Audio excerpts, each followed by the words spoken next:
Have you ever felt that God is silent? Have you ever prayed, asked, insisted, and it seemed that heaven did not answer? Perhaps the question is not, why doesn't God hear me, but rather, how am I praying? In today's gospel, Jesus is questioned by the chief priests and the teachers of the law. They ask him, by what authority are you doing these things? But Jesus realizes something. They do not want to know the truth. They do not want to learn. They only want to put him to the test. And that is why Jesus does not answer them directly. Because God answers questions asked with humility, but he remains silent before questions asked to be tested. Think about the desert. The devil approaches Jesus and says, "Turn these stones into bread." Jesus was hungry. It seemed like a reasonable request, but something was wrong. That request did not seek God's will. It did not seek his glory. It sought to satisfy a selfish desire. And Jesus refuses. Because God cannot be used. He is not a tool to fulfill our whims. How often do we do the same? We pray only to obtain what we want. We ask, "Lord, do my will, solve my problems, change the people around me."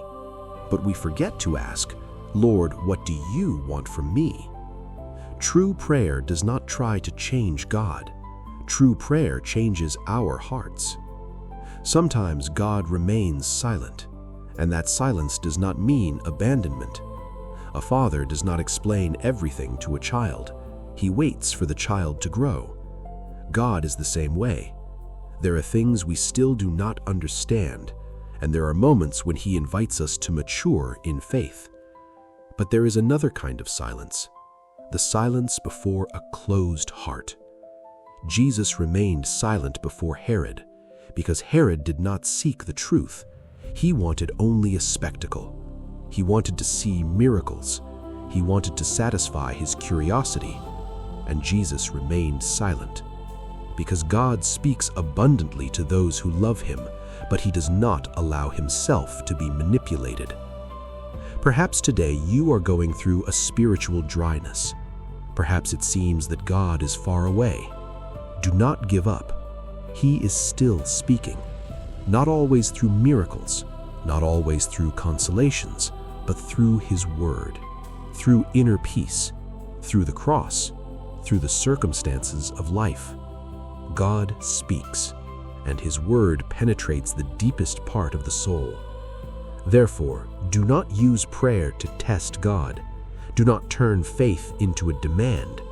Enter into prayer with humility, with a heart willing to listen, and say, "Lord, not my will, but yours be done."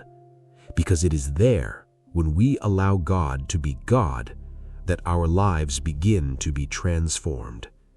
God bless you.